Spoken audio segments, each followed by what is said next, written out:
Hey everybody, Steve Schirmer here from the Golf Gambling Podcast, giving the 2023 WM Phoenix Open FOMO bet of the week, and another close call last week at Pebble Beach. We had Brendan Todd 80-1, coming real close to taking it down there. I thought the cosmic forces of the universe were going to shift my way heading into Monday. He was only a couple back.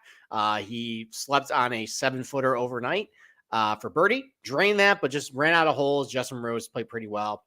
Another close call. That's 3 close calls on the FOMO bets. Maybe I've been a little greedy. It was a Sam Burns outright at Amex. It was a top 5 for Jason Day. They just missed out at Farmers, and outright on Brendan Todd that came just close. Maybe I'm getting a little greedy this week. Maybe we'll scale it back a little bit. So I guess you can probably describe this tournament, though, as probably just a giant FOMO bet to begin with. You have so many big names in this field that you just want to bet, but you can't. So either your outright card is limited or your positionals are kind of limited too. So there's a lot to choose from. So for me this week, there's a couple guys in particular that I wanted to find a way to get on my card and I couldn't. So that's why I do the FOMO bet of the week. So I can get some of these guys on my card. So a couple of the guys I was considering, Ricky Fowler. I'm sorry, Boston Capper. I know you're probably rolling your eyes right now if you're watching this. He's been legitimately good. He finished top 10 at the Farmers. He's had a couple top 10s in the fall. Obviously, he's won this event before, has lost in a playoff again. The swing change with him have been pretty good. I'm not going with him.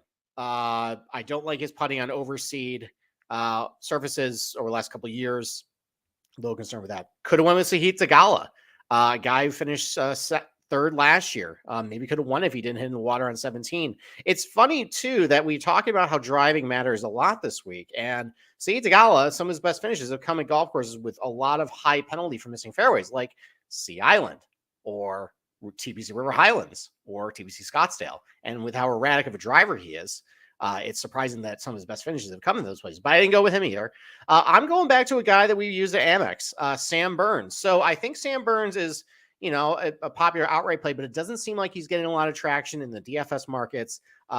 It's probably because of the fact that his course history here is really bad. And it's probably due to the fact that I talked about a couple of guys last night who are just fire hoses off the tee. That's Sam Burns. When he misses big, and that's the one thing you really can't do here. So that could be a reason why he hasn't done well here in the past and why people maybe aren't using him for positionals or fading him in matchups. But is that actually really true? Is this consistent with all his tournaments, where there's high amount of water or penalties for missing the fairway?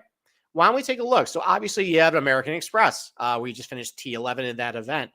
He also has a top 10 a couple of years ago that has a high rate of if you miss a fairway, there's a good chance you might end up in a penalty area and derail your round. Well, he's got good finishes there. He actually drove the ball really well that week too. He gained strokes off the tee in his 2 rounds at PGA West. How about FedEx St. Jude at TPC Southwind? Lost in a playoff to Abe Answer. He's got another top 20 finish there too. That's a golf course where you can't really spray it. There's a lot of water on that golf course too. Penalty strokes and rack up. He's got a couple of good finishes there. How about TPC Louisiana? Another golf course, basically in a swamp where there's water pretty much on every hole. Well, he's got a second place finish with Billy Horschel there. So, he's good there too.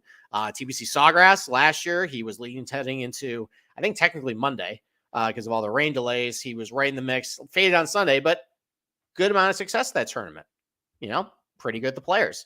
How about the Summit Club, the CJ Cup? Remember that golf course? Kind of similar to Scottsdale, where you have, fairway, you got rough, and then you got the desert. I remember fondly, or not fondly, I had a bet on JT that week, but I remember on PGA Tour Live, he hit it next to a boulder and ended up taking 3 or just to get out. And you got to drive it pretty well. You can't end up in the desert. Did okay there too. How about Bay Hill? He's got a top 10 there last year. TPC River Highlands, one of the more penal golf courses if you miss a fairway.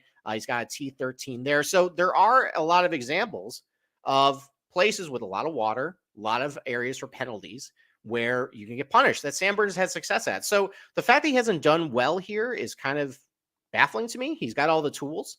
I think he can do well this week. I think people are sleeping on the fact that he played very well at Amex. He got the driver back in control. And I just believe in the kid's talent. And it's really I can really see in my head as I'm prepping for the Super Bowl. He's in the top 5. We all know he's really good on the overseeded greens. He's burying a bunch of putts.